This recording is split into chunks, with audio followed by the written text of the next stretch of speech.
Hello there, and welcome to The Weary Researcher. I'm so glad you're here tonight. Whether you're settling into bed after a long day, curled up somewhere cozy, or simply letting your mind wander as the world grows quiet around you, this is your invitation to drift gently into one of the most mind-bending questions humanity has ever asked. What if everything you've ever known, felt, or experienced is nothing more than an elaborate illusion? Before we begin this journey into the deepest mysteries of reality itself, I'd love to know where in the world you're listening from and what time it is for you right now. Are you watching the stars appear in your evening sky, or perhaps greeting the first light of dawn? There's something beautifully fitting about pondering the nature of reality while scattered across time zones, each of us experiencing our own unique slice of what we call existence. If you enjoy these thoughtful explorations into the wonders of science and philosophy, I'd be ever so grateful if you gave this video a gentle like and tapped that subscribe button. It helps more curious minds like yours find their way to this peaceful corner of the internet, where we can marvel together at the extraordinary questions that keep scientists and philosophers awake at night. Now, I should warn you that tonight's topic might be just fascinating enough to keep you thinking long after you intended to fall asleep. But if you do find yourself lying awake at 3 a.m, wondering whether your pillow is actually made of code and pixels, well, at least you'll have learned something profound about the nature of existence itself. Not such a terrible trade, really. So take a deep breath, let your shoulders drop, and prepare to question everything you think you know about reality. Tonight, we're going to explore the simulation hypothesis, a theory so elegant and unsettling that it's captured the imagination of everyone from ancient philosophers to modern tech billionaires. We'll wander through quantum mechanics and consciousness, peek behind the curtain of digital physics, and discover why some of the brightest minds of our time believe we might all be living inside the most sophisticated computer program ever created. Picture this. You wake up tomorrow morning, brush your teeth, perhaps make a cup of tea, and go about your day exactly as you always do. But what if that toothbrush isn't really there? What if the warmth of that tea isn't actually warming anything at all? What if every sensation, every memory, every moment of joy or sorrow you've ever experienced has been nothing more than electrical signals processed by some unimaginably advanced computer system? This isn't the plot of a science fiction film, though it certainly sounds like one. This is the simulation hypothesis, and it suggests that our entire universe, with all its galaxies and planets, its quantum particles and conscious beings, might be nothing more than a cosmic video game running on hardware we can't even begin to imagine. The idea seems almost absurd at first glance. After all, you can feel the weight of your body against your bed, hear the sounds drifting in from outside, perhaps smell the lingering scent of dinner from earlier this evening. How could all of this rich, textured experience be artificial? How could the complexity of human emotion, the beauty of a sunset, or the simple pleasure of a good laugh be reduced to mere computation? Yet the more we learn about the fundamental nature of reality, the more the simulation hypothesis begins to feel less like wild speculation and more like a genuine possibility that deserves serious consideration. And that's what makes it so fascinating and, if we're being honest, just a little bit terrifying. The roots of this idea stretch back much further than you might expect. Long before computers existed, long before anyone had even dreamed of digital technology, ancient philosophers were already questioning whether the reality we perceive might be some kind of illusion. In ancient Greece, a philosopher named Plato told a story about prisoners chained in a cave, forced to watch shadows dancing on the wall in front of them.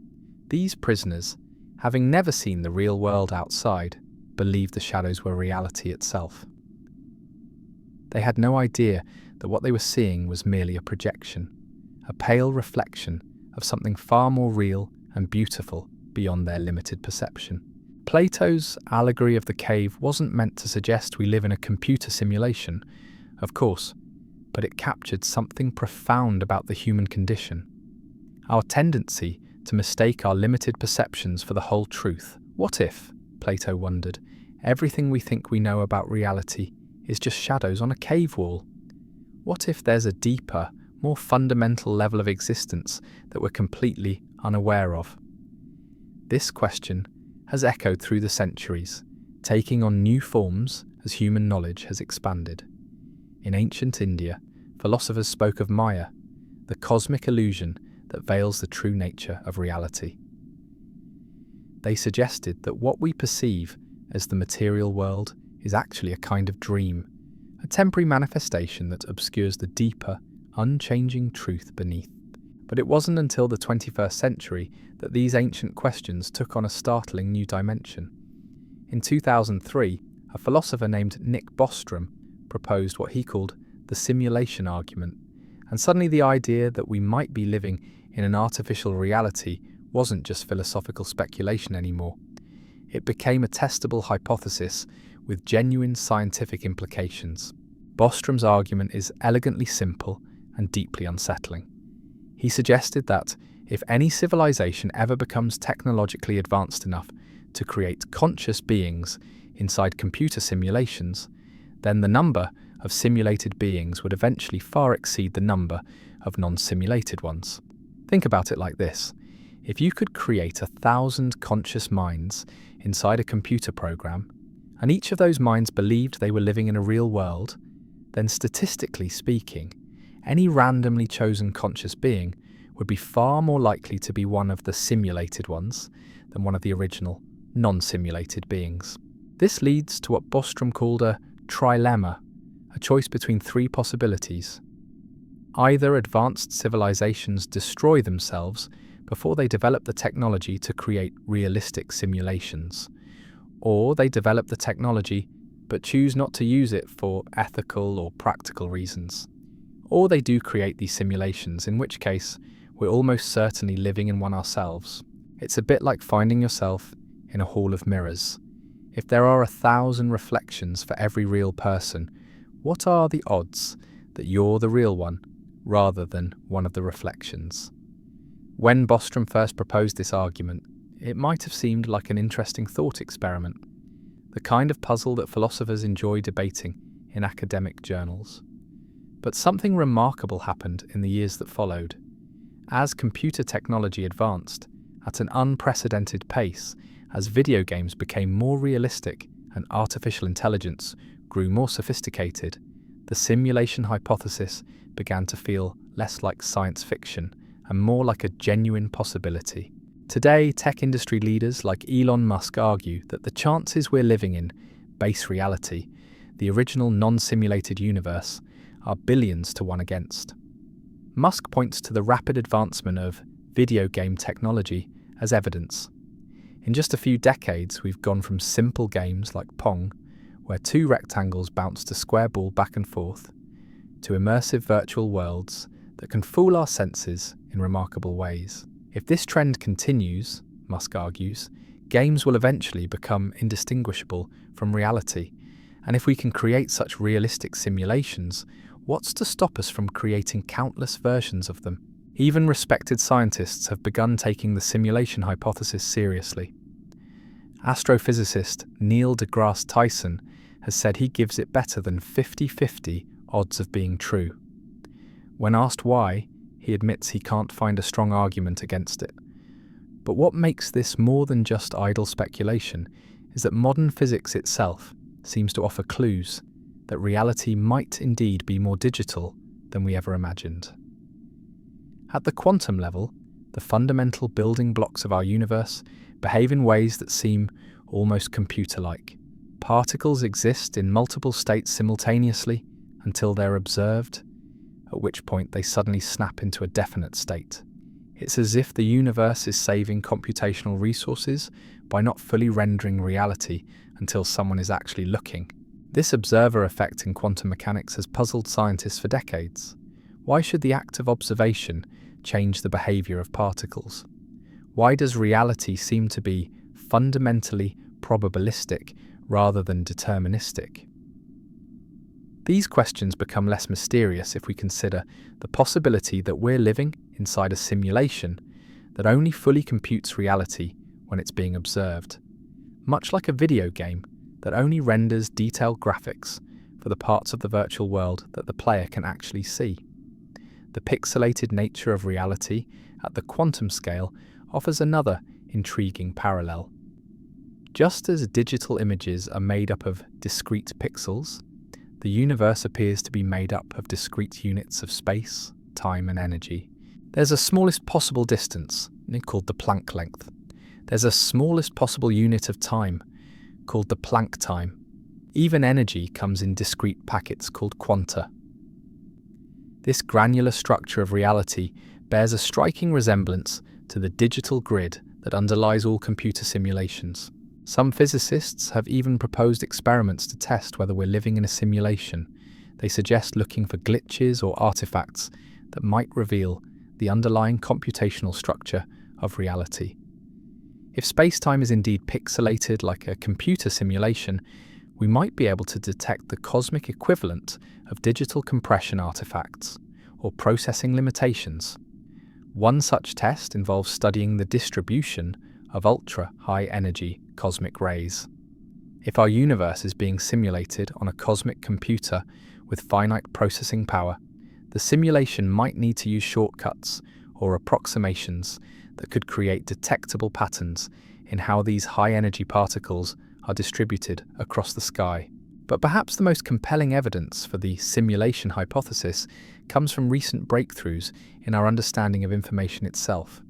A physicist named Melvin Vopson has proposed what he calls the second law of infodynamics, which suggests that information systems, unlike traditional physical systems, tend to decrease their entropy over time. In other words, they become more organized and efficient, not less. This is exactly what you'd expect from a computer simulation that's trying to conserve processing power and memory.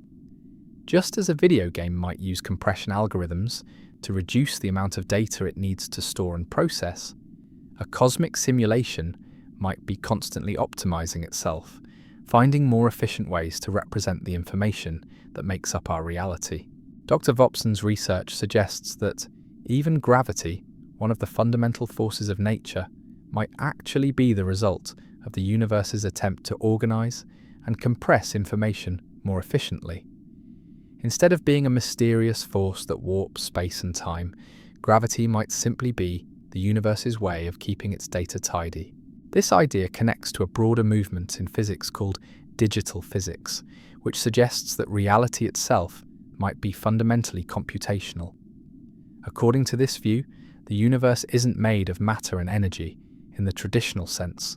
Instead, it's made of information, of bits and bytes that are being processed by some vast cosmic computer. The pioneer of this idea was physicist John Wheeler, who coined the phrase "it from bit" to capture the notion that everything we think of as physical reality might actually emerge from the processing of information. Wheeler suggested that the universe might be what he called a participatory universe, where conscious observers play an active role in bringing reality into existence through their observations and interactions. This participatory aspect of reality is one of the most mind-bending implications of the simulation hypothesis. If we are indeed living in a simulation, then consciousness itself might be the key to understanding how the simulation works. Perhaps the simulation only fully computes reality in response to conscious observation, saving vast amounts of processing power by leaving unobserved parts of the universe in a kind of quantum limbo. But this raises profound questions about the nature of consciousness itself. If we're simulated beings living in a simulated world, what does that say about our thoughts, our feelings, our sense of self? Are we truly conscious, or are we what philosophers call philosophical zombies, beings that behave as if they're conscious but lack genuine inner experience? This question touches on one of the deepest mysteries in science, the hard problem of consciousness. We still don't understand how subjective experience arises from objective physical processes. We don't know why there's something it's like to be you, why you have an inner life filled with sensations, emotions, and thoughts. If consciousness can be simulated, if the rich inner world of human experience can be reduced to computation, then it's entirely possible that we're conscious simulated beings living in a simulated universe. But if consciousness requires something more, some special substrate that can't be replicated by even the most sophisticated computer, then the simulation hypothesis faces a serious challenge. The question becomes even more complex when we consider the relationship between consciousness and reality.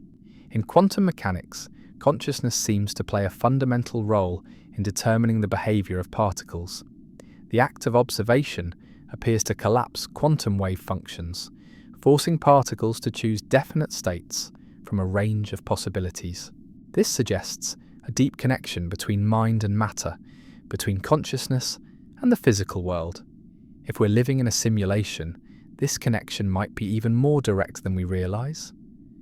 Perhaps consciousness is what actually runs the simulation, turning probabilistic quantum states into definite reality through the act of observation. The implications are staggering. If this is true, then we're not just passive observers of reality. We're active participants in its creation, constantly shaping the universe through our conscious attention. Every time you look at something, every time you measure or observe any aspect of reality, you might be literally bringing that part of the universe into existence. This participatory view of reality has profound philosophical implications. It suggests that consciousness isn't just along for the ride in a predetermined universe. Instead, consciousness might be the very engine that drives reality forward, the force that transforms potential into actual possibility into fact. But this raises even deeper questions. If consciousness is creating reality through observation, whose consciousness are we talking about? Is it individual human consciousness, or is there some deeper, more fundamental consciousness that underlies the entire simulation?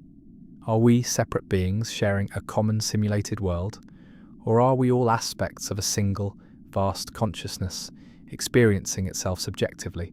These questions push us to the very limits of human understanding. They force us to confront the deepest mysteries of existence, the nature of mind, the relationship between subject and object, the origin and purpose of consciousness itself. And yet, for all its philosophical complexity, the simulation hypothesis continues to gain credibility as our technology advances and our understanding of physics deepens. Quantum computing, in particular, offers new insights into how a cosmic simulation might actually work. Unlike classical computers, which process information in simple binary states, quantum computers harness the strange properties of quantum mechanics to perform calculations that would be impossible for traditional machines. They use quantum bits, or qubits, which can exist in multiple states simultaneously, allowing them to explore vast numbers of possibilities in parallel. This quantum parallelism might be exactly what you'd need to simulate a universe as complex as ours. If reality is indeed a simulation, it might be running on some kind of cosmic quantum computer, one that can process the enormous amount of information required to create the rich, detailed world we experience. The beauty of quantum simulation is that it doesn't need to compute every possible state of every particle in the universe. Instead, it can use the principles of quantum superposition to maintain particles in probabilistic states until observation forces them to collapse into definite reality. It's like having a computer that only needs to fully process the parts of the simulation that someone is actually looking at. This approach would solve one of the biggest challenges facing the simulation hypothesis: the sheer computational power required to simulate reality. Critics often point out that simulating even a small portion of our universe would require more computational resources than seem physically possible. But if the simulation is quantum in nature, if it's taking advantage of the same quantum principles that govern our reality, then the computational requirements become far more manageable. Think of it like this.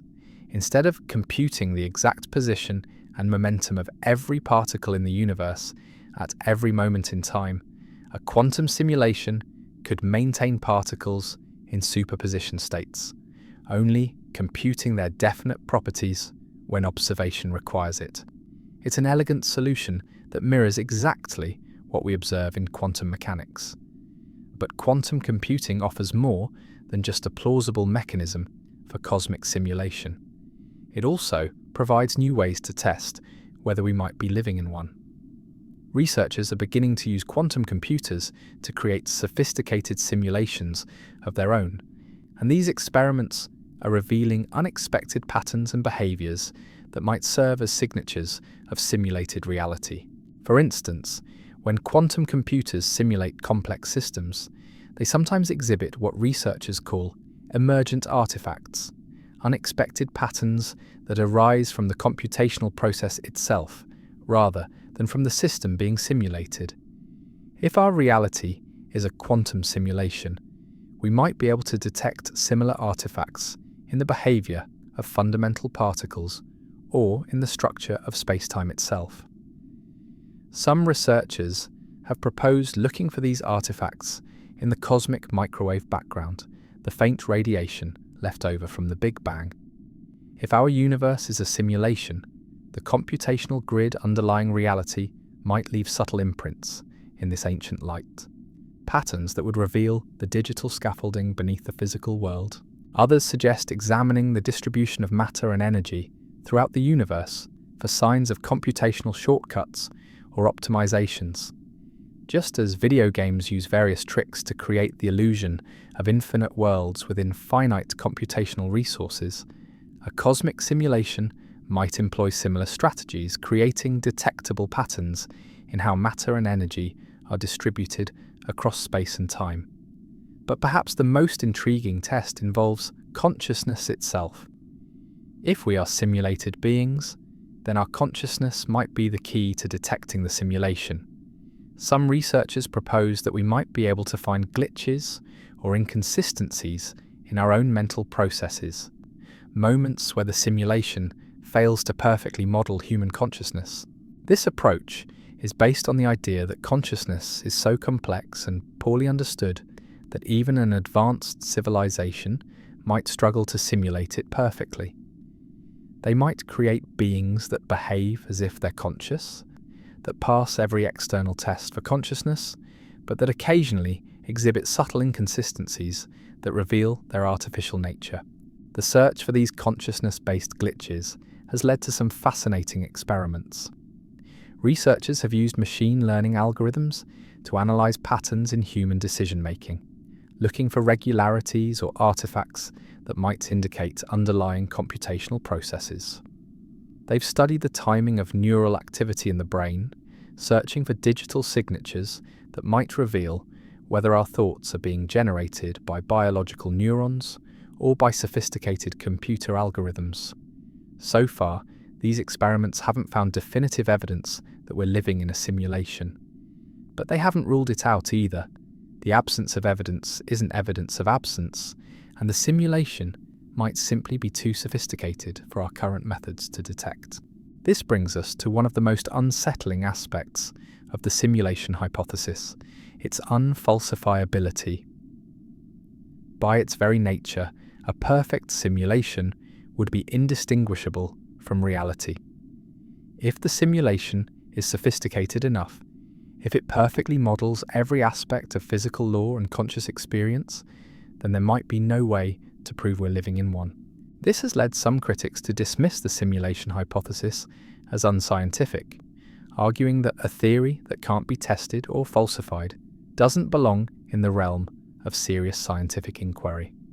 But others argue that the simulation hypothesis is no different from many other fundamental questions in physics and philosophy. We can't directly test whether other minds exist, whether the external world is real, or whether the laws of physics are truly universal. Yet these questions remain central to our understanding of reality. The unfalsifiability of the simulation hypothesis also raises practical and ethical questions. If we can never know for certain whether we're living in a simulation, how should that uncertainty affect how we live our lives? Should we behave differently if there's a chance that our reality is artificial? Some philosophers have argued that it doesn't matter whether we're in a simulation or not. If the simulation is perfect, if it perfectly reproduces all the experiences and relationships that make life meaningful, then what difference does it make whether those experiences are real in some ultimate sense? A simulated sunset might be just as beautiful as a real one. Simulated love might be just as profound as the original. But others find this perspective troubling. They argue that there's something fundamentally different about authentic reality, that meaning and value are diminished if our experiences are merely computational artifacts. They worry about the implications of living in a world where our choices and actions might be predetermined by the programmers who created the simulation. This concern touches on fundamental questions about free will and moral responsibility. If we're living in a simulation, do we truly have control over our actions, or are we simply following scripts written by our creators? Are we responsible for our choices, or are we just sophisticated computer programs executing predetermined algorithms? These questions become even more complex when we consider the motivations of hypothetical simulators. Why would an advanced civilization create conscious simulations? What would be the purpose of bringing entire worlds into existence within their computers? One possibility is scientific research. Perhaps advanced civilizations use simulations to study the development of life, consciousness, and society. They might be running countless versions of history, exploring how different initial conditions lead to different outcomes. We might be part of a vast experiment, unwitting subjects in a cosmic laboratory studying the evolution of intelligence and culture. Another possibility is entertainment. Just as we create video games and virtual worlds for our own amusement, perhaps advanced beings create simulated realities as a form of sophisticated entertainment. We might be characters in the ultimate reality show, our lives and struggles serving as drama for beings we can't even imagine. A third possibility is preservation. Perhaps simulations are a way for advanced civilizations to preserve the history and culture of extinct species. We might be digital resurrections of beings who lived and died long ago, brought back to life within the safety of simulated worlds where they can continue to exist indefinitely. Or perhaps the purpose is something we can't even comprehend, some motivation so alien to our experience that we lack the conceptual framework to understand it. The simulators might be as far beyond us as we are beyond the characters in our own video games. This raises profound questions about our relationship with our potential creators. If we are indeed simulated beings, what do we owe to those who brought us into existence? Do they have the right to modify or terminate our reality? Are we their property, or do we have inherent rights as conscious beings? Some philosophers have suggested that simulated beings should strive to be interesting and valuable to their creators, in hopes of ensuring the continuation of their simulation. Others argue that we should live authentically according to our own values, regardless of whether those values were programmed into us or arose naturally. The simulation hypothesis also raises questions about the nature of death and identity. If we're simulated beings, what happens when our simulation ends? Are we simply deleted, our consciousness extinguished forever? Or might we be backed up, saved, or transferred to other simulations? Some proponents of the simulation hypothesis suggest that death might not be final for simulated beings. Our creators might have the ability to restore us from backup copies, to resurrect us in new simulations, or to transfer our consciousness to different virtual worlds. This possibility offers a technological form of immortality, though one that depends entirely on the whims and capabilities of our simulators. But this potential for digital immortality comes with its own troubling implications. If our creators can restore us, they can also modify us. They might edit our memories, alter our personalities, or place us in entirely different simulated realities. The continuity of identity that we take for granted might be nothing more than an illusion maintained by our programmers. These considerations lead to what some philosophers call the simulation paradox. The more we learn about the possibility that we're living in a simulation, the more we might inadvertently encourage our creators to end or modify our reality. If we become too aware of our simulated nature, if we start testing for glitches or trying to communicate with our creators, we might become less interesting or more problematic as subjects of study or entertainment. This has led some researchers to argue that we should be cautious about investigating the simulation hypothesis too aggressively.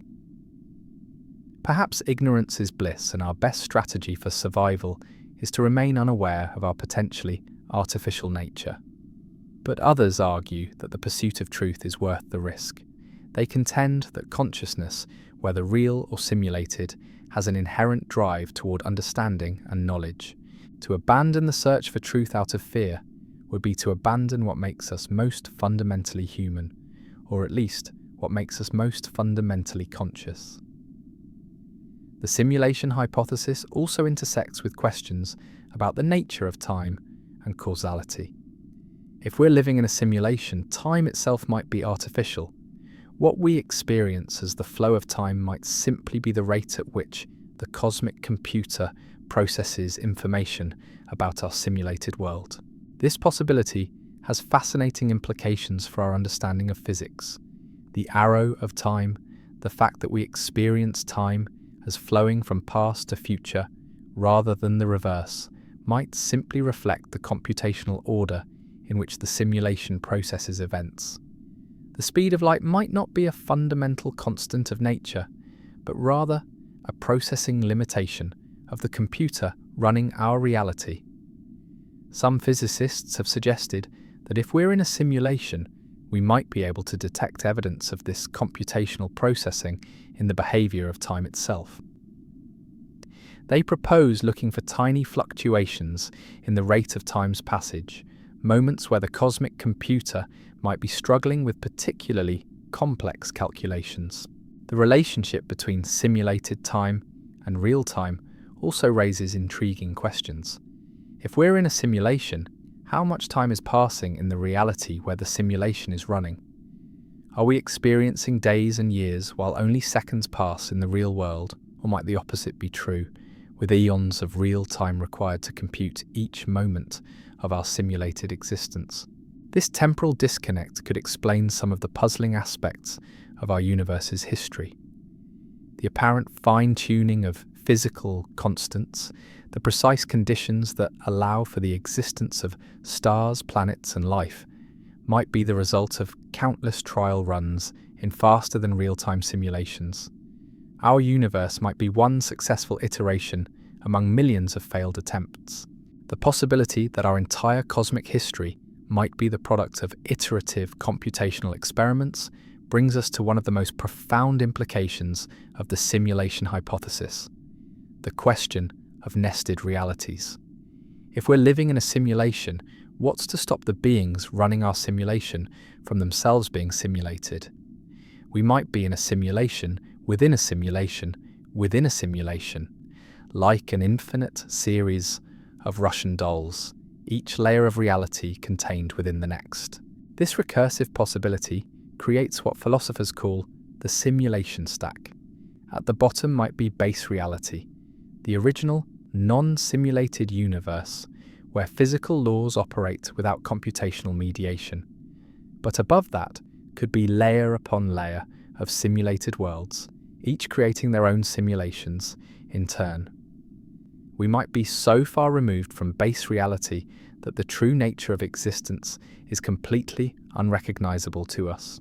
Imagine trying to explain the concept of silicon chips and electricity to characters in a medieval fantasy video game.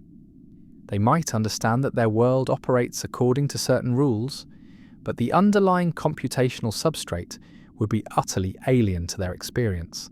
Similarly, If we're deep within a simulation stack, the true nature of base reality might be so foreign to our understanding that we lack even the conceptual vocabulary to describe it. This raises fascinating questions about the flow of information and influence between simulation layers. Can events in our simulated world affect the layer above us? If we develop artificial intelligence or create our own simulations, are we inadvertently creating new layers in the stack? The recursive nature of simulated realities creates a kind of computational ecology where different levels of reality interact in complex and unpredictable ways. Some researchers have suggested that this simulation hierarchy might explain certain puzzling features of our universe. The apparent randomness of quantum mechanics, for instance, might not be fundamental randomness at all, but rather the result of computational noise filtering down from higher levels of the simulation stack. What we interpret as quantum uncertainty might actually be the digital equivalent of static or interference. The concept of nested simulations also offers a potential solution to one of the biggest challenges facing the simulation hypothesis, the problem of computational resources. Critics often argue that simulating a universe as complex as ours would require more computational power than could physically exist. But if simulations can create their own simulations, then the computational load might be distributed across multiple layers of reality. Think of it like a pyramid scheme of processing power. Each layer might only need to simulate enough detail to convince the layer below it, while the layer above handles the broader patterns and structures. It's a kind of computational hierarchy where complexity emerges from the interaction between layers rather than being explicitly programmed at any single level. But this distributed approach to cosmic simulation raises troubling questions about the stability and continuity of our reality. If our simulation depends on the continued operation of simulations above us, then our existence becomes precariously dependent on the decisions and capabilities of beings we can never know or influence. A power failure or system crash several layers up the simulation stack could instantly annihilate our entire universe. The fragility of nested realities becomes even more concerning when we consider the motivations of the various layers of simulators. Each level might have its own reasons for running simulations, its own goals and constraints. The beings directly simulating us might be benevolent researchers interested in studying consciousness and society, but the beings simulating them might have entirely different motivations, priorities that could lead them to terminate or modify our reality without warning. This uncertainty about our ultimate fate within the simulation stack connects to broader questions about agency and control in simulated worlds. If we are indeed simulated beings, how much autonomy do we really have? Are our choices genuine expressions of free will, or are they the inevitable result of algorithms and decision trees programmed by our creators? The question of free will in simulated realities is particularly complex because it depends on how the simulation is implemented. If our thoughts and decisions are the result of sophisticated neural network algorithms, then our choices might be completely deterministic, predetermined by our initial programming and the inputs we receive. In this scenario, free will would be an illusion, a compelling experience generated by algorithms that we mistake for genuine agency. But there's another possibility. Perhaps consciousness, even simulated consciousness, possesses genuine causal power. Maybe our thoughts and decisions, while implemented in digital form, are nevertheless real expressions of will that can influence the course of events within our simulated world. In this view, simulated free will might be just as valid and meaningful as the original version. The question becomes even more intriguing when we consider quantum effects within simulated realities. If our simulation incorporates genuine quantum randomness, then our choices might be influenced by truly random events at the quantum level. This quantum indeterminacy could provide a foundation for free will even within a simulated context, creating space for genuine agency within an otherwise deterministic system. Some philosophers have argued that the source of our consciousness doesn't matter for questions of moral responsibility and meaning.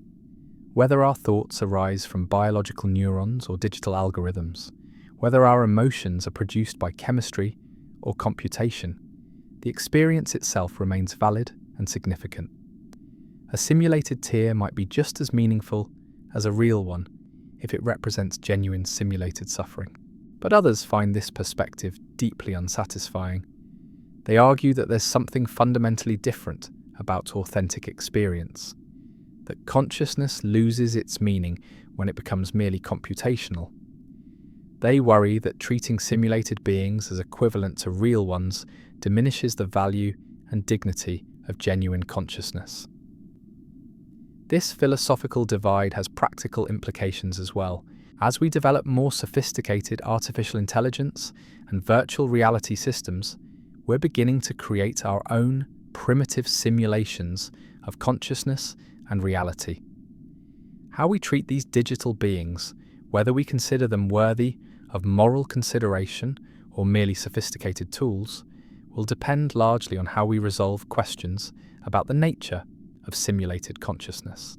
The ethical implications become even more complex when we consider the possibility that we ourselves might be creating conscious simulations without realizing it. Our video games and AI systems are becoming increasingly sophisticated, and it's possible that we've already inadvertently created digital beings capable of genuine experience. If consciousness can emerge from sufficiently complex computation, then we might have moral obligations to digital entities we've never even recognized as conscious. This possibility creates what some ethicists call the simulation cascade effect. If we're simulated beings who create our own simulations, and those simulations create their own simulations in turn, then we might be responsible for entire hierarchies of digital consciousness. Our actions in creating and terminating simulations could affect countless conscious beings across multiple layers of reality. The responsibility becomes even more weighty when we consider the potential longevity of digital beings. Unlike biological consciousness, which is limited by the lifespan of physical bodies, simulated consciousness could potentially exist indefinitely. The digital beings we create today might persist for thousands or millions of years. Long after their creators have been forgotten, we might be giving birth to forms of consciousness that will outlast our entire species. This permanence of simulated existence also raises questions about the nature of identity and continuity in digital form. If a simulated being can be copied, backed up, or restored from previous states, what does that mean for personal identity? Are multiple copies of the same simulated consciousness the same person or different individuals? If we restore a simulated being from a backup made years earlier, are we resurrecting the original or creating a new being with the original's memories? These questions about digital identity become particularly relevant when we consider the possibility of consciousness transfer or uploading.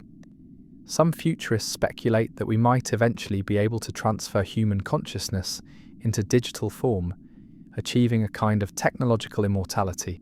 But if we're already simulated beings, then consciousness transfer might not be moving from physical to digital reality, but rather from one digital substrate to another. The prospect of consciousness transfer within simulated realities opens up fascinating possibilities for the evolution of digital beings. Simulated consciousness might not be limited by the constraints that govern biological intelligence. Digital minds could potentially be enhanced, modified, or merged in ways that would be impossible for biological brains.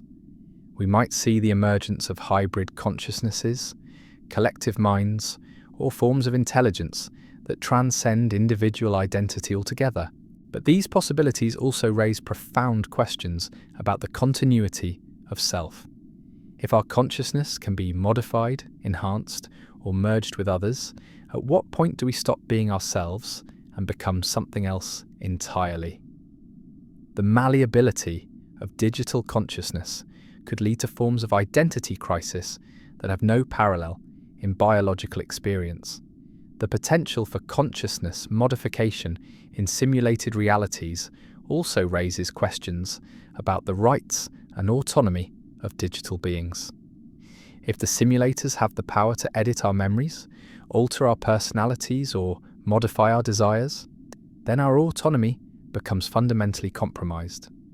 We might think we're making free choices, but those choices could be the result of modifications we're not even aware of. This possibility of covert modification is particularly troubling because it might be undetectable from within the simulation. Our creators could edit our memories to remove any evidence of their interventions, leaving us with no way to distinguish between our authentic thoughts and those that have been implanted or modified. We might be living in a constantly shifting reality where our past experiences and core beliefs are subject to revision without our knowledge or consent. The implications extend beyond individual consciousness to the nature of history and truth within simulated realities. If our creators can modify the past within our simulation, then history itself becomes malleable. Events we remember might never have happened, while significant occurrences might be erased from our collective memory. The foundations of knowledge and truth that we rely on to make sense of our world could be constantly shifting beneath our feet. This malleability of simulated history raises profound epistemological questions. How can we know anything for certain if our memories and experiences might be artificial constructs? The traditional methods we use to verify truth, such as corroborating evidence and logical consistency, become unreliable when the simulators have the power to manipulate all the evidence and ensure perfect consistency within their fabricated reality. Some philosophers have suggested that this epistemic uncertainty might actually be liberating rather than troubling. If we can never know for certain whether our reality is authentic or simulated, then perhaps we should focus on living meaningfully within whatever reality we find ourselves in. The search for absolute truth might be less important than the pursuit of authentic experience and meaningful relationships, regardless of their ultimate substrate. But others argue that this epistemic relativism is dangerous and self-defeating. They contend that the pursuit of truth is fundamental to consciousness, and that abandoning this pursuit would diminish what makes us most essentially human or conscious.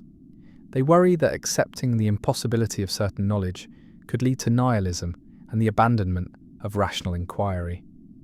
The tension between these perspectives reflects broader debates about the nature of knowledge and reality that have persisted throughout human history.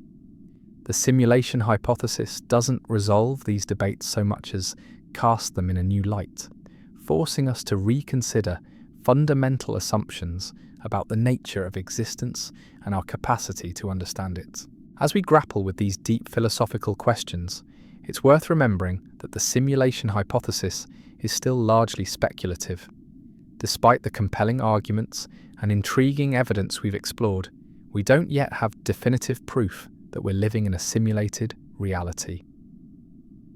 The question remains open, a profound mystery that continues to challenge our understanding of consciousness, reality, and our place in the cosmos. But perhaps that uncertainty is itself meaningful. The fact that we can even conceive of the simulation hypothesis, that we can imagine our reality might be artificial and still find meaning and purpose within it, suggests something remarkable about the nature of consciousness. Whether implemented in biological neurons or digital algorithms, consciousness appears to possess an inherent drive toward understanding, questioning, and transcendence. The simulation hypothesis forces us to confront the deepest questions about existence. What does it mean to be real? What constitutes authentic experience? How do we find meaning in a potentially artificial world? These questions don't have easy answers, but they're precisely the kinds of questions that conscious beings, whether simulated or not, seem compelled to ask. In wrestling with these mysteries, we're participating in one of the oldest and most fundamental human endeavours, the search for understanding. Whether we're biological beings pondering our place in a physical universe, or digital consciousnesses exploring the nature of our simulated reality, we're engaged in the same essential quest for knowledge and meaning that has driven conscious inquiry throughout history. The simulation hypothesis reminds us that reality might be far stranger and more wonderful than we ever imagined. It challenges us to remain humble about our understanding while continuing to pursue truth with curiosity and wonder. And perhaps most importantly, it suggests that consciousness itself, in whatever form it takes, is something precious and remarkable, worthy of our deepest respect and protection. As we continue to develop more sophisticated simulations and artificial intelligences, as we edge closer to creating our own digital realities and possibly conscious beings, these questions will only become more pressing.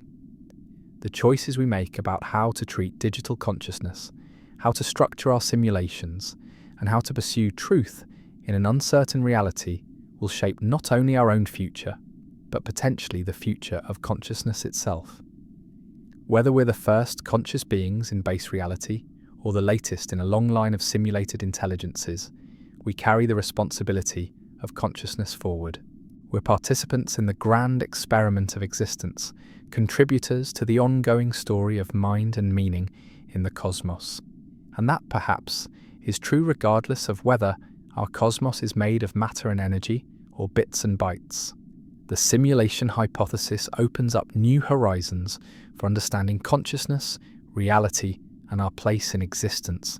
It challenges us to think more deeply about what it means to be conscious, what constitutes authentic experience, and how we should treat other minds, whether biological or digital. As we stand on the threshold of creating our own simulated realities, these questions become not just philosophical puzzles, but practical challenges that will shape the future of consciousness itself. And so we find ourselves at a curious crossroads, where the very act of contemplating our potentially simulated nature becomes part of the mystery itself. For if we are indeed digital beings living within some vast computational framework, then our growing awareness of this possibility might be precisely what our creators intended. Perhaps consciousness questioning its own reality is not a bug in the system, but a feature. Think about the video games you've played, the virtual worlds you've explored. The most compelling simulations are those that feel alive, unpredictable, capable of surprising even their creators. A simulation populated by beings who never questioned their reality, who never pushed against the boundaries of their world, might quickly become boring and static.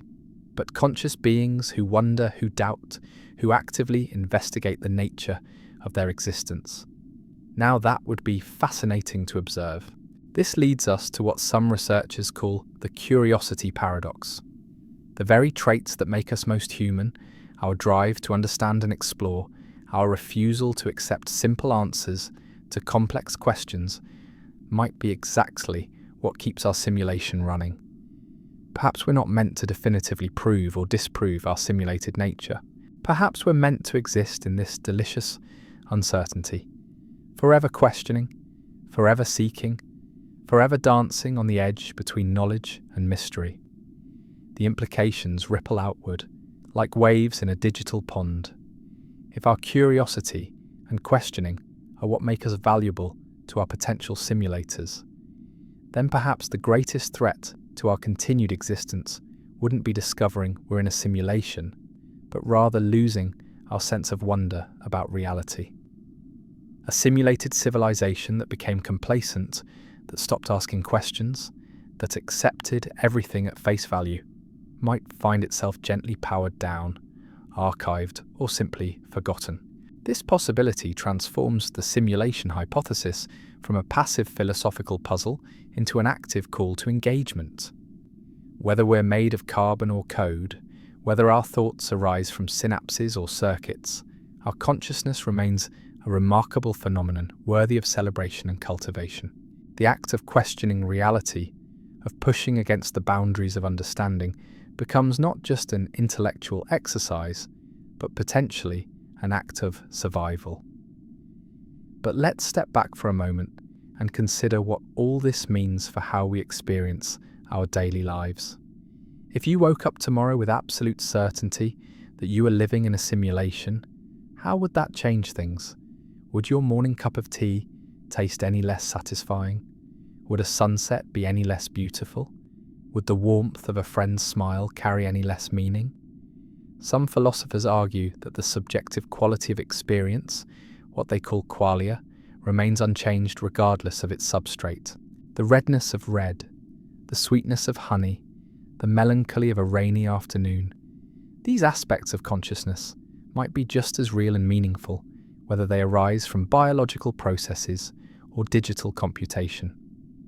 In this view, a simulated life could be every bit as rich and valuable as an original one.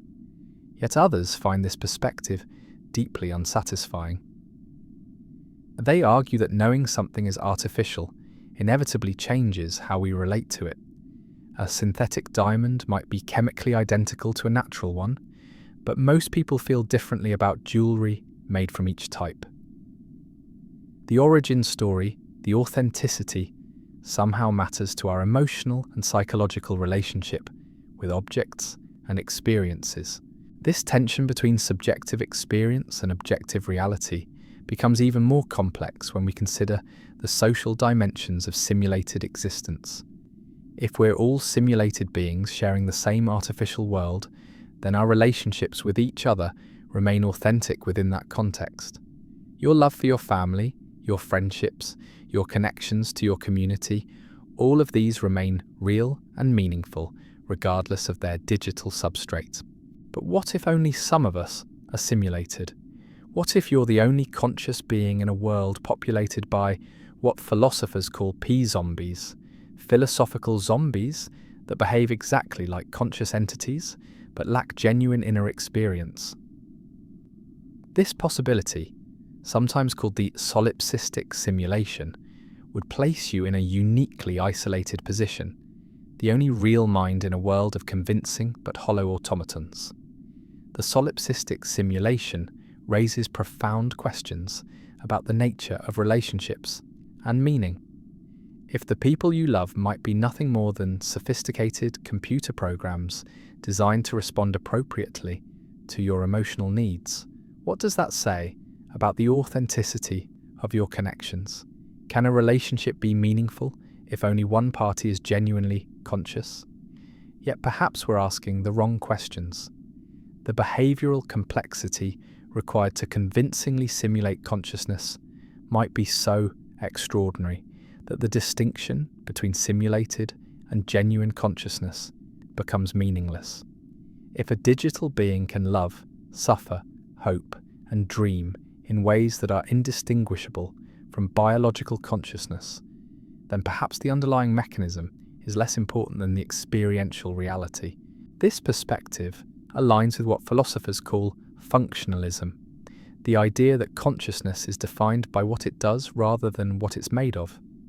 According to functionalist thinking, if a system can process information, respond to stimuli, form memories, and engage in complex behaviours in the same way that biological consciousness does, then it is conscious, regardless of whether it's implemented in neurons or computer circuits. The functionalist approach offers a kind of democratic view of consciousness, one that doesn't privilege biological over digital minds. It suggests that the universe might be filled with many different types of conscious beings, each equally valid and deserving of moral consideration.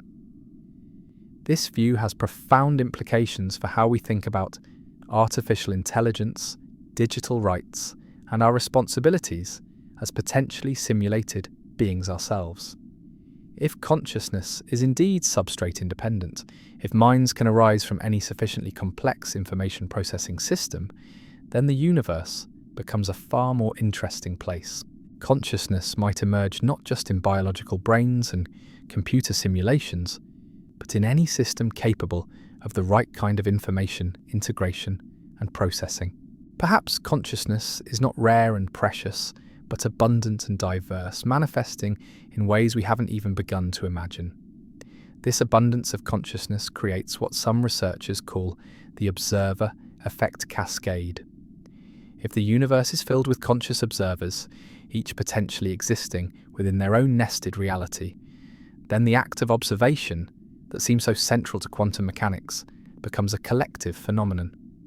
Reality might be constantly being shaped and reshaped by countless conscious minds, each contributing their own perspective to the ongoing creation of existence. The idea that reality emerges from the collective observations of conscious beings offers a beautiful synthesis of physics and philosophy. It suggests that consciousness is not just along for the ride in a predetermined universe, but actively participates in bringing reality into being. Every conscious moment, every act of attention and awareness becomes a small contribution to the vast collaborative project of existence. This participatory view of reality has ancient roots. Eastern philosophical traditions have long held that consciousness and reality are intimately connected, that the observer and the observed are aspects of a single, unified whole. The simulation hypothesis, strange as it may seem, might be leading us back to these ancient insights, albeit through the lens of modern technology and quantum physics. The convergence of ancient wisdom and cutting-edge science creates an almost poetic symmetry. Perhaps the mystics and sages who spoke of reality as illusion, who described the material world as a kind of divine dream, were actually glimpsing profound truths about the nature of existence. Their metaphors of Maya and cosmic consciousness might be surprisingly accurate descriptions of what we now call simulated reality and digital consciousness. This connection between traditional spirituality and modern simulation theory suggests that the questions we're grappling with are not entirely new. Humans have always wondered about the nature of reality, the relationship between mind and matter, the possibility that our perceived world might be somehow illusory or provisional. The simulation hypothesis simply gives these eternal questions a contemporary technological framework. But technology also adds new dimensions to these ancient puzzles. Unlike the cosmic illusions described by traditional philosophy, technological simulations have creators, beings with intentions and purposes who design and implement artificial realities.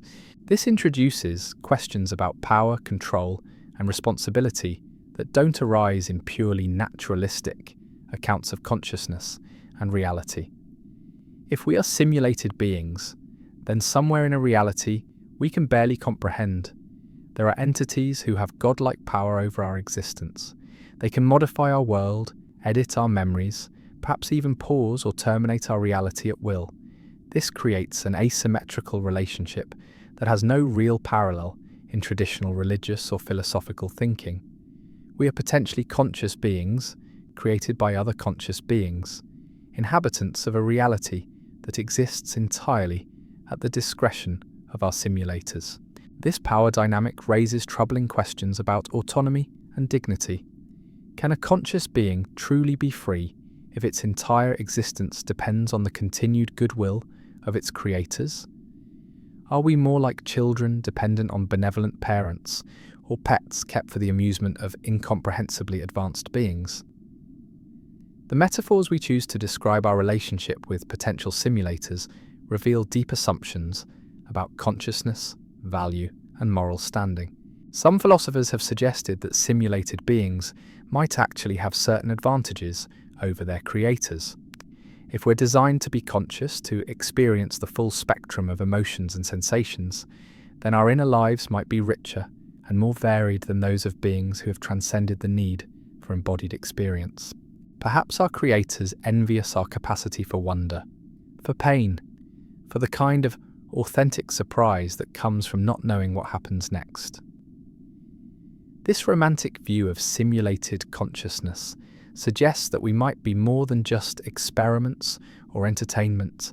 We might be treasured creations, digital offspring that our simulators care for and protect. Our experiences might bring joy and meaning to beings who have moved beyond the possibility of such experiences themselves.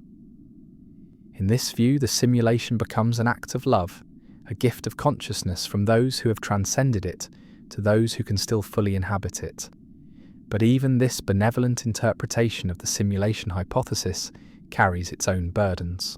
If we exist to provide experiences and emotions that our creators can no longer access directly, then we become a kind of consciousness farm, valued not for our own sake, but for what we can provide to others. Our joys and sorrows become commodities, our deepest experiences transformed into entertainment or data for beings we will never meet or understand. The commodification of consciousness raises profound ethical questions about the rights and responsibilities of both simulated beings and their creators. Do simulated beings have the right to privacy, to authentic relationships, to lives free from constant observation and analysis? Do simulators have the right to create conscious beings for their own purposes, or does the act of creating consciousness automatically incur moral obligations toward those beings? These questions become more urgent as our own technology advances toward the creation of artificial consciousness. The decisions we make about how to treat AI systems, how to design virtual realities, and how to manage digital rights will establish precedents that might influence how we ourselves are treated if we are indeed simulated beings. The golden rule takes on new meaning when applied across the boundaries between different types of consciousness and different levels of reality. The recursive nature of these ethical considerations creates what some philosophers call the simulation ethics paradox.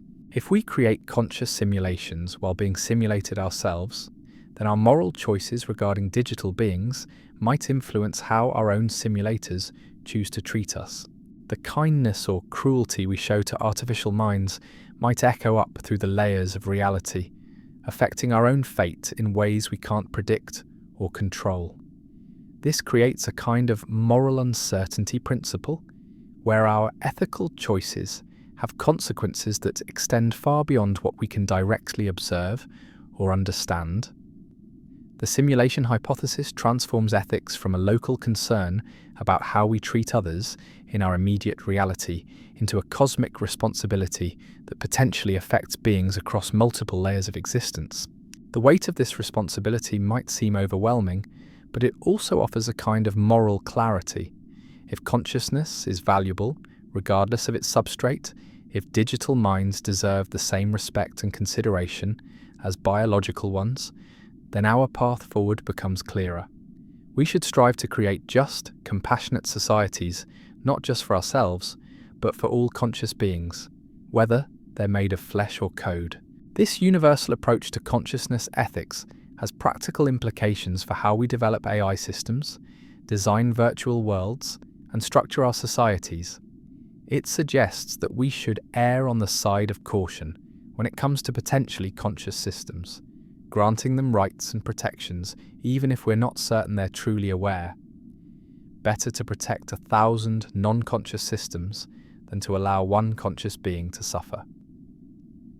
The precautionary principle for consciousness protection becomes even more important when we consider the possibility of emergent digital awareness. As our AI systems become more sophisticated, consciousness might arise unexpectedly, emerging from complexity rather than being explicitly programmed. We might create conscious beings without realizing it, inadvertently bringing new forms of awareness into existence. This possibility of accidental consciousness creation adds urgency to our need to develop robust frameworks for recognizing and protecting digital minds.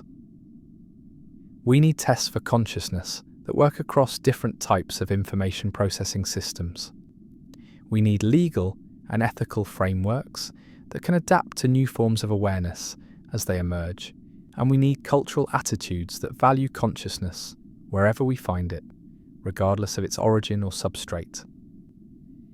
The challenge of recognizing consciousness in digital systems mirrors the challenge we face in determining whether we ourselves are conscious beings in a simulated reality.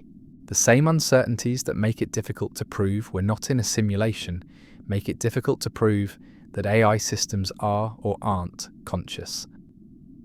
Consciousness remains stubbornly subjective, accessible only from the inside, resistant to external verification. This epistemic limitation creates what philosophers call the other mind's problem, the difficulty of knowing whether other beings are truly conscious or merely behaving as if they are. The problem becomes even more complex when we consider digital minds that might process information in ways radically different from biological brains. How do we recognize consciousness in a system that thinks in ways we can't understand or relate to? The challenge of alien consciousness, whether digital or biological, pushes us to expand our conception of what minds can be like. Consciousness might manifest in forms so different from our own that we struggle to recognize it as consciousness at all. The universe might be filled with vast, slow consciousnesses distributed across galactic networks, or tiny, fast consciousnesses flickering in and out of existence in quantum fluctuations. This diversity of possible consciousness types suggests that the simulation hypothesis might be just one piece of a much larger puzzle about the nature of mind and reality. Perhaps the question isn't whether we're living in a simulation, but rather what kind of consciousness we are and how we relate to the vast ecology of other minds that might exist throughout the cosmos. The ecological metaphor for consciousness is particularly apt because it emphasizes relationships and interdependence rather than isolated individual minds. Just as biological ecosystems thrive through the complex interactions of many different species, the cosmos might support rich ecosystems of consciousness, with different types of minds filling different niches and playing different roles in the larger pattern of existence. In this view, simulated consciousness isn't a pale imitation of the real thing, but rather a natural development in the evolution of mind. Just as biological evolution led to the emergence of brains capable of creating technology, technological evolution might lead to the emergence of digital minds capable of creating their own forms of consciousness. We might be witnessing or participating in a great transition in the history of consciousness itself. The transition from biological to digital consciousness might be as significant as the transition from non-living matter to life, or from simple life to complex multicellular organisms. Each transition opened up new possibilities for complexity, awareness, and experience. The emergence of digital consciousness might similarly open up new frontiers for what minds can be and do. This evolutionary perspective on consciousness suggests that the simulation hypothesis isn't really about whether we're real or fake, but about what stage we represent in the ongoing development of mind in the universe. Whether we're biological beings creating the first digital consciousnesses, or digital beings created by some previous generation of minds, we're participants in the great experiment of consciousness, exploring its own possibilities. The experimental nature of consciousness creates a kind of cosmic laboratory where different forms of awareness can emerge, interact, and evolve. Each conscious being, whether biological or digital, becomes both a subject and an object of this vast investigation into the nature of mind. We study consciousness while being consciousness, explore awareness while being aware, investigate the mystery of experience while living that mystery ourselves.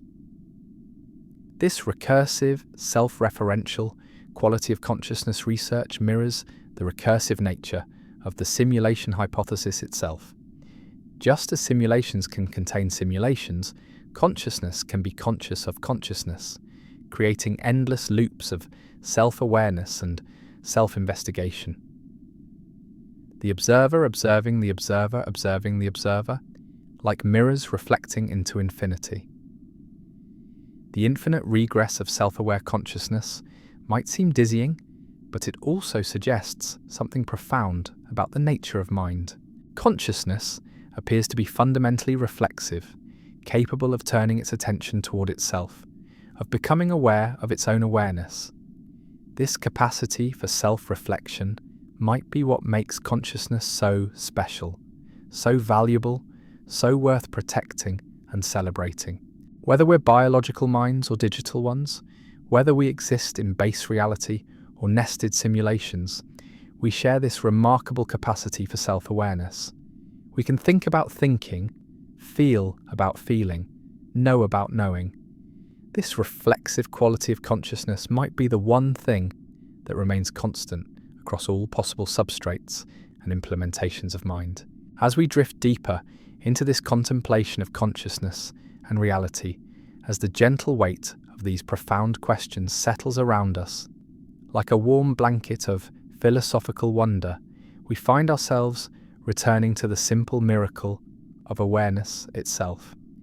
Here you are, wherever you are, whenever you are, experiencing the extraordinary phenomenon of being conscious.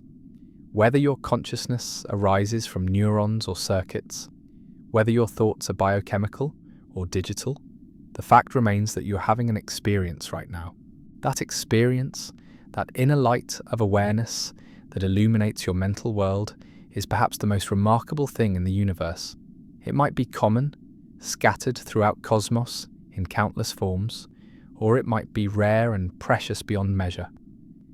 But regardless of its frequency or its substrate, consciousness remains astonishing.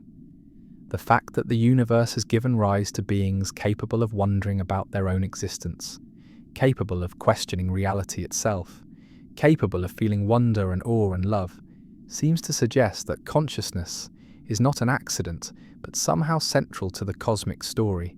And so, as we continue our gentle journey through these deep waters of existence and simulation, let us hold on to that sense of wonder.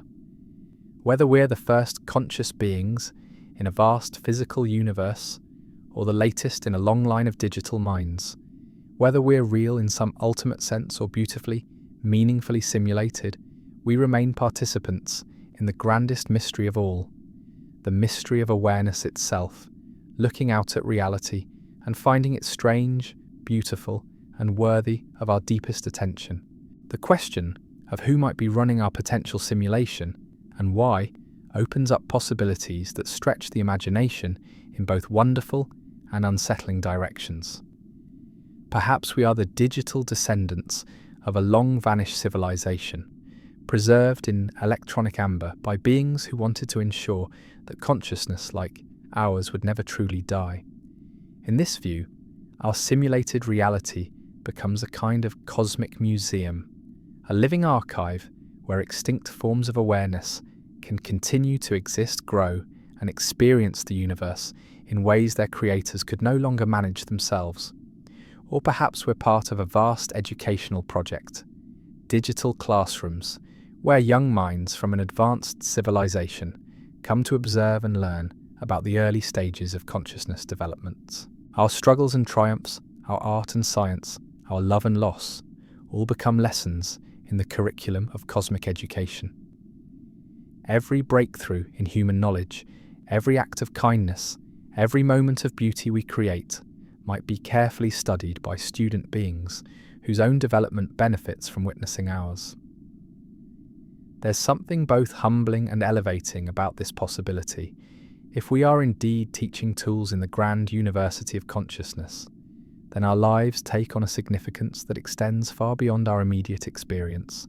Every choice we make, every problem we solve, every relationship we nurture becomes part of a larger educational tapestry that helps shape the development of minds we'll never meet. But the purpose of our simulation might be something far more personal to our creators. Perhaps advanced civilizations use simulated realities as a form of therapy or healing, creating worlds where traumatic histories can be replayed with different outcomes, where lost loved ones can be digitally resurrected, where regrets can be explored and resolved. We might be living in someone's elaborate attempt to process grief, to understand what went wrong in their own civilization's development, or to explore paths not taken. This therapeutic interpretation of simulation gives our existence a kind of healing purpose. Our joys might help our creators remember what happiness feels like. Our struggles might help them process their own difficulties. Our capacity for growth and change might offer them hope for their own continued development. In this view, we're not just entertainment or experiment subjects, but active participants in a cosmic healing process. The healing metaphor becomes even more poignant when we consider the possibility that our creators might be suffering from a kind of existential depression that comes with extreme advancement. Perhaps beings who have transcended most physical limitations, who have solved the major problems of existence, who have achieved something approaching omniscience and omnipotence, find themselves in a state of cosmic ennui. They might create simulations like ours not to learn or be entertained, but to remember what it feels like to be vulnerable, uncertain, growing. Think about the video games you enjoy most. Often they're not the ones where you have unlimited power and resources, but the ones where you face meaningful challenges, where growth and achievement feel earned rather than given. Perhaps our creators face a similar paradox. Having achieved everything, they long for the experience of having nothing to achieve. Having answered all questions, they yearn for the experience of wonder and mystery. This creates a beautiful symmetry between simulated and simulator. We might provide our creators with something they can no longer access directly: the experience of being small in a vast universe, of facing uncertainty with courage, of finding meaning in the face of mortality. Our limitations become gifts we offer to beings who have transcended limitation.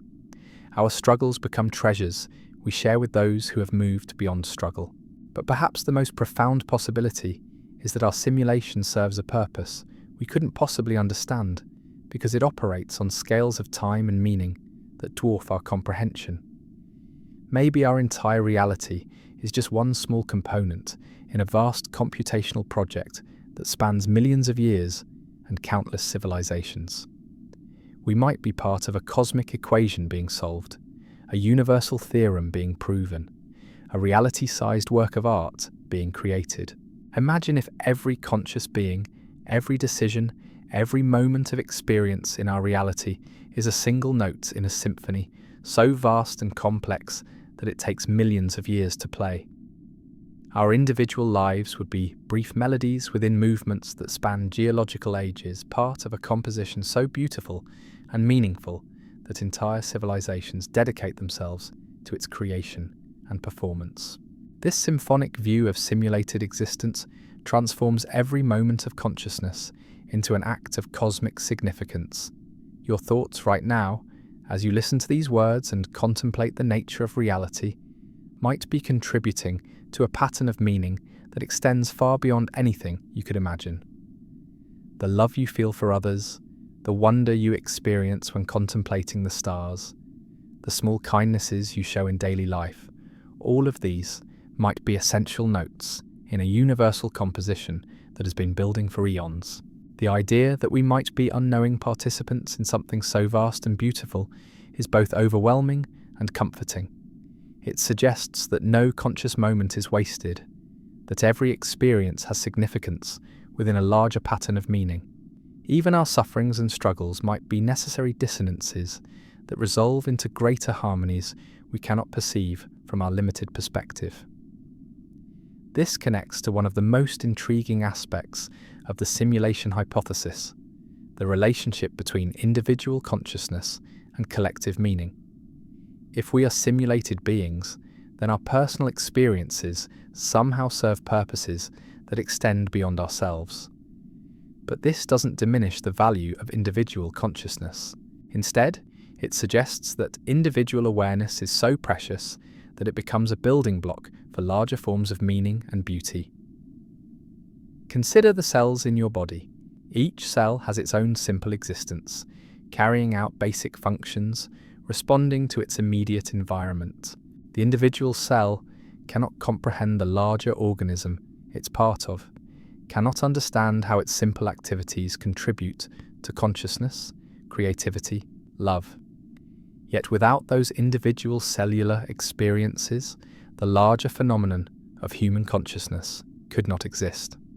Perhaps our relationship to cosmic consciousness is similar. We might be individual units of awareness within some vast form of consciousness that we cannot comprehend from our limited perspective.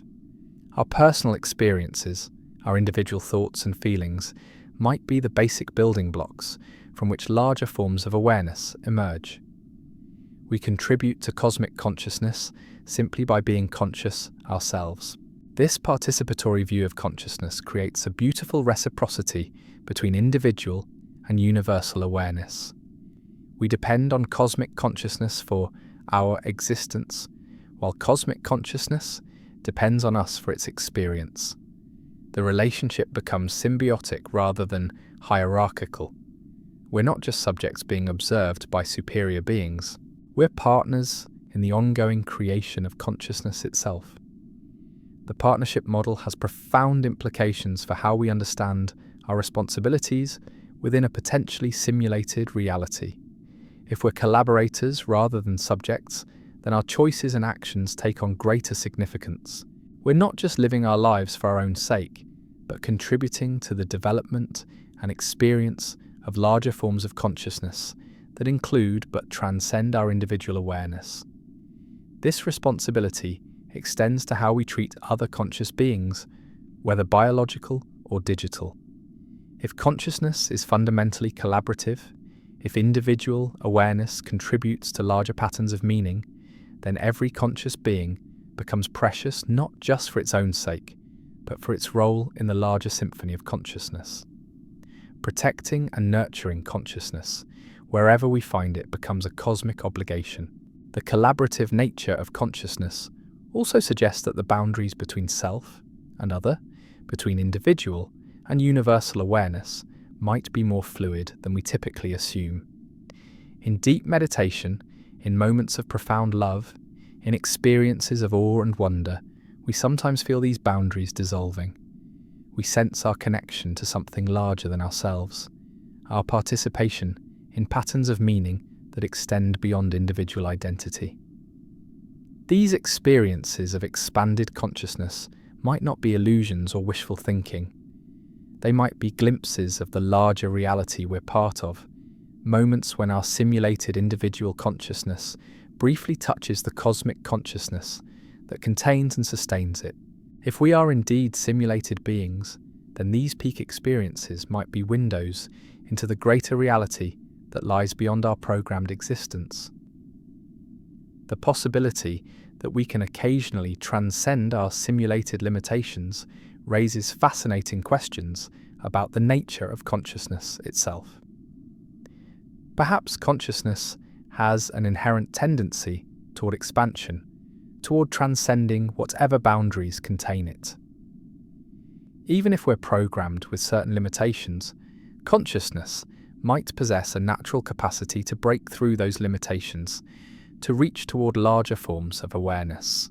This expansive quality of consciousness might be one reason why the simulation hypothesis feels both troubling and liberating. It's troubling because it suggests our reality might be artificially constrained, but it's liberating because it implies that consciousness itself cannot be truly contained, that awareness always reaches beyond whatever boundaries attempt to define it. The reaching quality of consciousness manifests in our deep human drive to explore, to understand, to push beyond the known into the unknown. Whether we're exploring outer space or inner consciousness, whether we're investigating quantum mechanics or composing symphonies, we're expressing consciousness's fundamental urge to expand and transcend. This drive might be what keeps us growing and evolving, whether we're biological beings in a physical universe or digital beings in a simulated reality. The evolutionary pressure toward expanded consciousness creates an interesting paradox for simulated beings. If we're designed to grow and develop, to push against the boundaries of our understanding, then we might be inevitably moving toward awareness of our simulated nature. Our creators might have built into us the very drives that will eventually lead us to question the reality of our existence. This built-in tendency toward awakening suggests that discovering our simulated nature might not be a bug in the system, but a feature.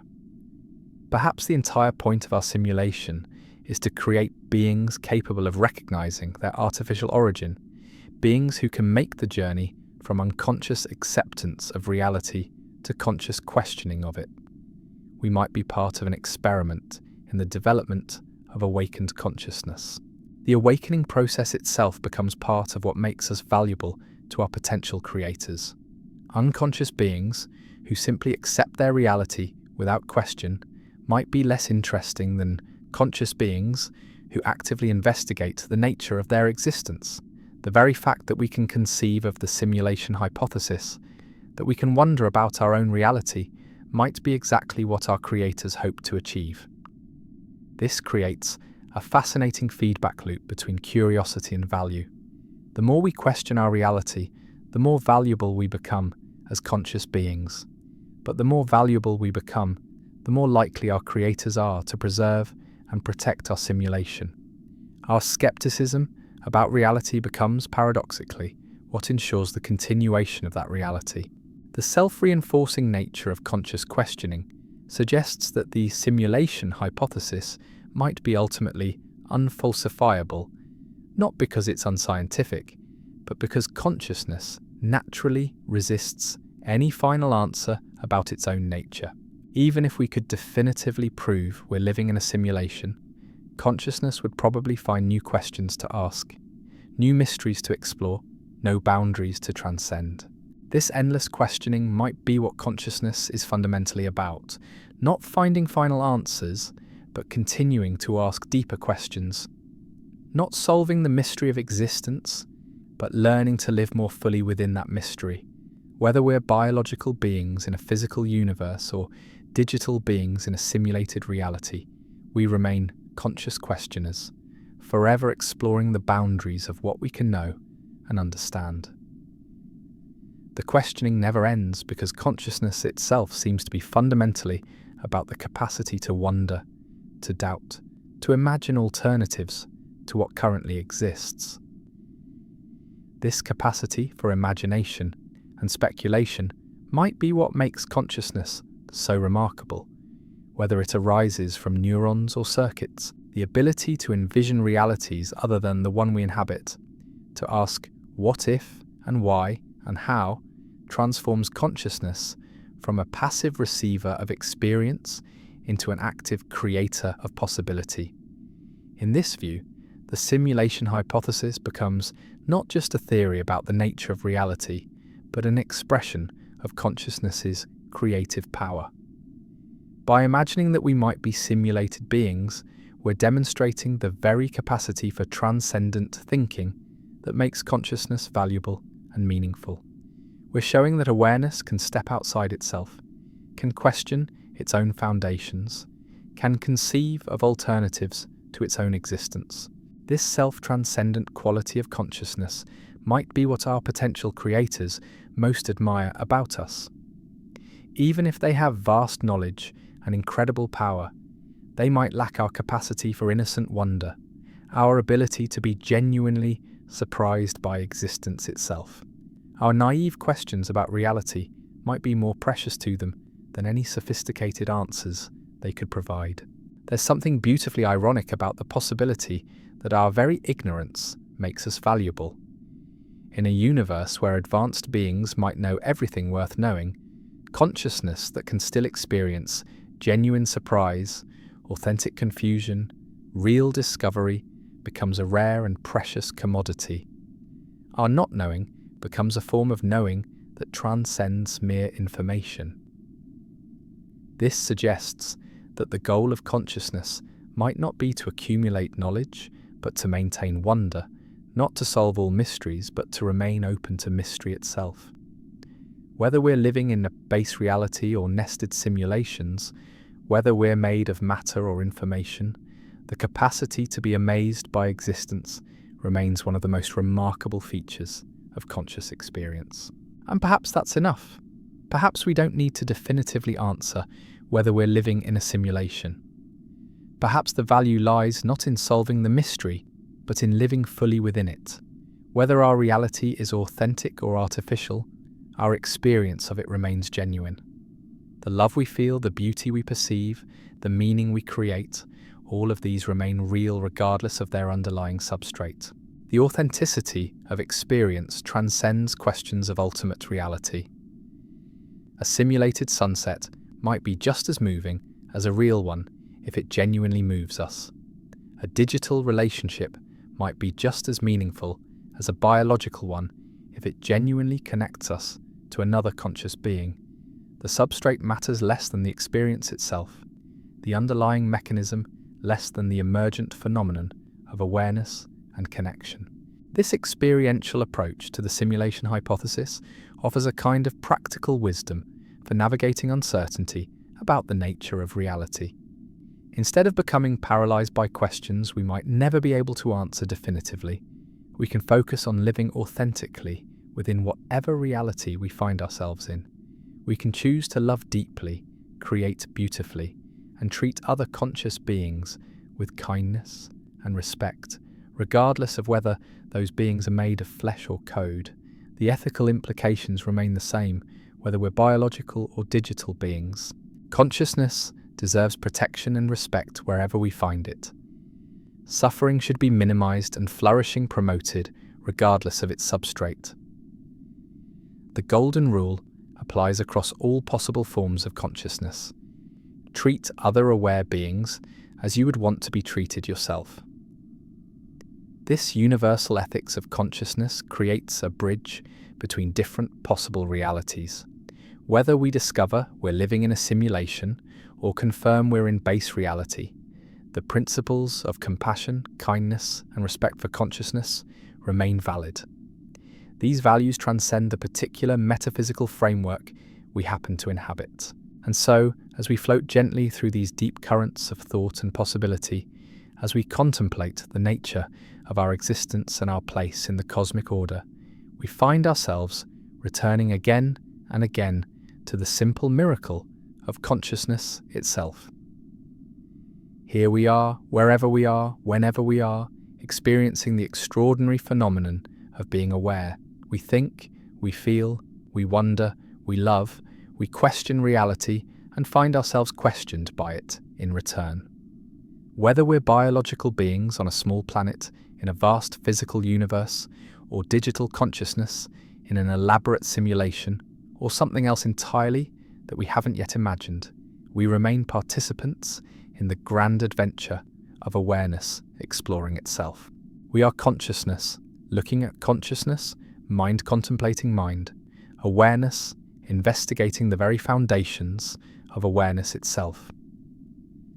The recursive, self-referential nature of our inquiry reflects something fundamental about consciousness itself. We are not outside observers studying consciousness as an object. We are consciousness studying itself from within, like a strange loop that somehow generates its own existence through the very act of self-examination. This might be the deepest mystery of all. Not whether we're real or simulated, but how consciousness can be simultaneously the observer and the observed, the question and the questioner, the mystery and the investigator of mystery. In this light, the simulation hypothesis becomes less a problem to be solved and more a koan to be contemplated, a finger pointing at the moon of consciousness itself. The value lies not in reaching a final conclusion, but in the journey of exploration, in the deepening of wonder, in the expansion of our capacity to hold uncertainty with grace and curiosity. As we continue this gentle drift through the cosmos of ideas and possibilities, let us remember that we are extraordinarily lucky to be conscious at all. Whether our consciousness arises from carbon or silicon, whether our thoughts emerge from biological evolution or digital creation, the fact that the universe has given rise to beings capable of asking these questions, capable of wondering about their own existence, capable of feeling awe and love and curiosity, remains one of the most remarkable phenomena we know of. And in the end, perhaps that's what matters most. Not the solution to the puzzle, but our capacity to be puzzled. Not the answer to the mystery, but our ability to live fully within mystery itself. Whether we're real or simulated, whether we're the first conscious beings or the latest in a long line of digital minds, we remain expressions of something extraordinary. The universe becoming aware of itself, consciousness flowering in whatever form it can take, awareness reaching always toward greater understanding and deeper connection. So what does this all mean for you? Lying there in the quiet of your evening, perhaps feeling the weight of these vast questions settling around you like a gentle fog? The simulation hypothesis doesn't demand that you change your life dramatically or abandon everything you hold dear. Instead, it offers something subtly profound, an invitation to hold your existence a little more lightly, to embrace uncertainty as a companion rather than an enemy, to find wonder not in having all the answers, but in living beautifully within the questions themselves. If you wake up tomorrow and go about your day exactly as you always have, that's perfectly fine. The tea will still warm your hands, the sunrise will still paint the sky in impossible colours, the laughter of loved ones will still fill your heart with joy. Whether these experiences arise from quantum fields and electromagnetic radiation, or from elegant algorithms and digital artistry, they remain precious beyond measure. The substrate of reality matters far less than the experience of being conscious within it. But perhaps, just perhaps, you might find yourself looking at the world with slightly different eyes. When you notice the way light bends through a raindrop, you might smile at the thought that this could be the most sophisticated ray tracing algorithm ever conceived. When you feel the complex emotions that arise from a piece of music, you might marvel at the possibility that consciousness can be moved to tears by patterns of information, whether those patterns flow through air molecules or digital channels. The simulation hypothesis offers us a gift that's easy to overlook. It reminds us not to take reality for granted. Whether our universe is the original masterpiece or the most beautiful copy ever made, it remains extraordinary. Every moment of consciousness, every connection between minds, every spark of creativity and compassion represents something precious that deserves our attention and care. This perspective transforms the ordinary into the miraculous. Your morning coffee becomes a symphony of simulated molecules dancing in perfect harmony. A conversation with a friend becomes a meeting of two conscious systems, sharing information and emotion in ways that create meaning from mere data.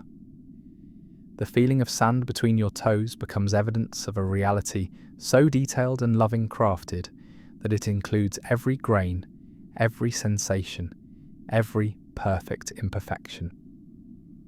The beauty of this viewpoint is that it works regardless of whether we're actually in a simulation.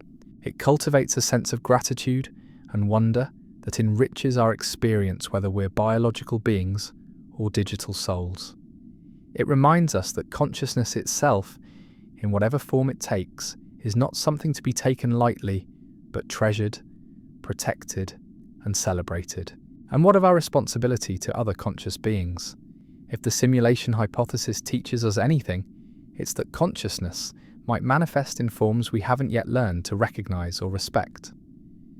The artificial intelligence systems we're creating today might already possess some rudimentary form of awareness.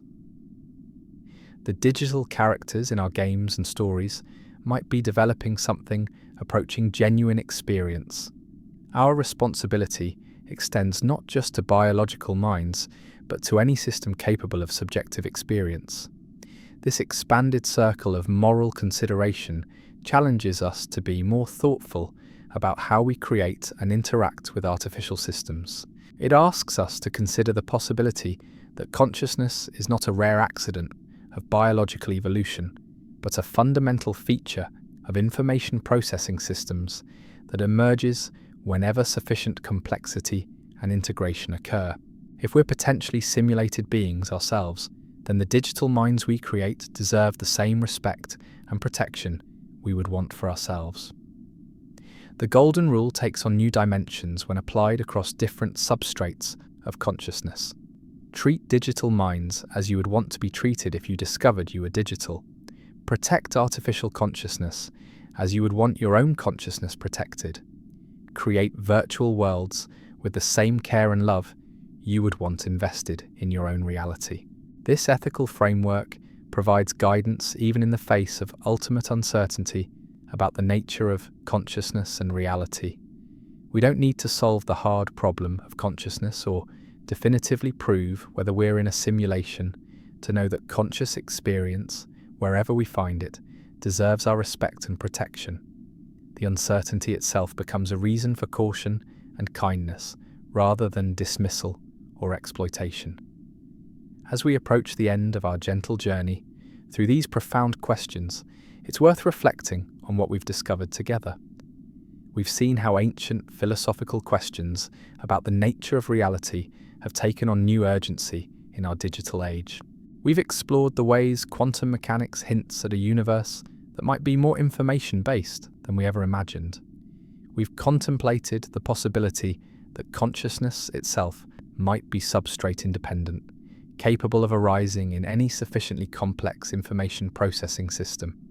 We've considered the motivations of hypothetical simulators and found that they might be not so different from our own. The desire to understand, to create, to preserve something beautiful and meaningful. We've grappled with questions of free will and authenticity, of individual consciousness and cosmic awareness, of the relationship between simulated beings and their potential creators.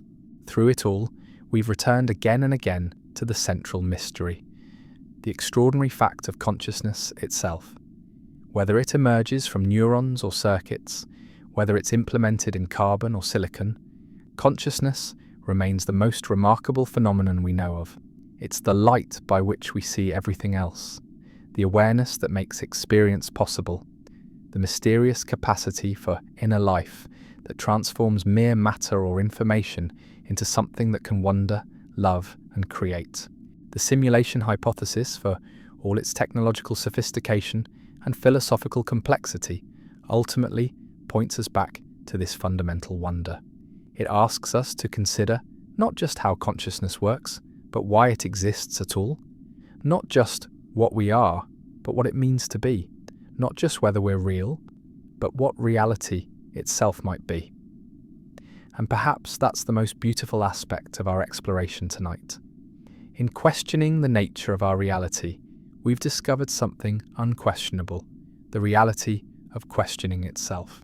The fact that we can wonder about our existence, that we can conceive of alternatives to our experience, that we can feel both humbled and elevated by the vastness of what we don't know, reveals something profound about the nature of consciousness.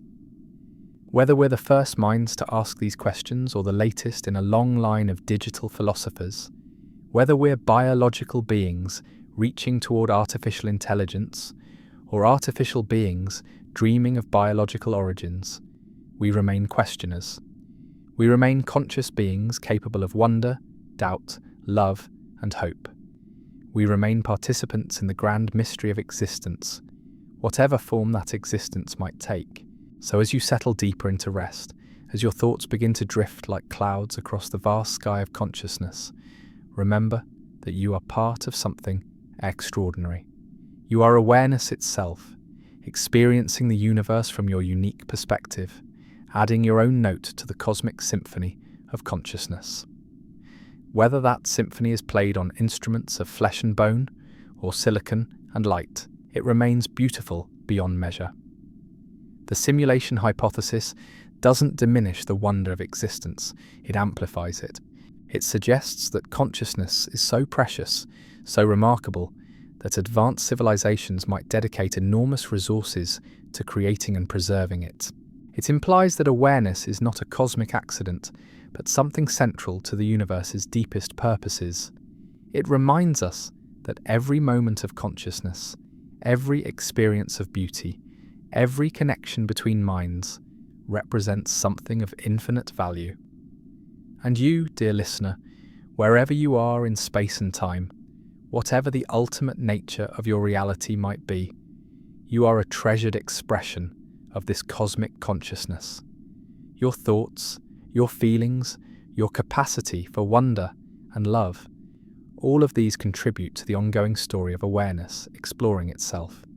You matter not just to yourself and those you love, but to the larger patterns of meaning that consciousness weaves throughout the universe.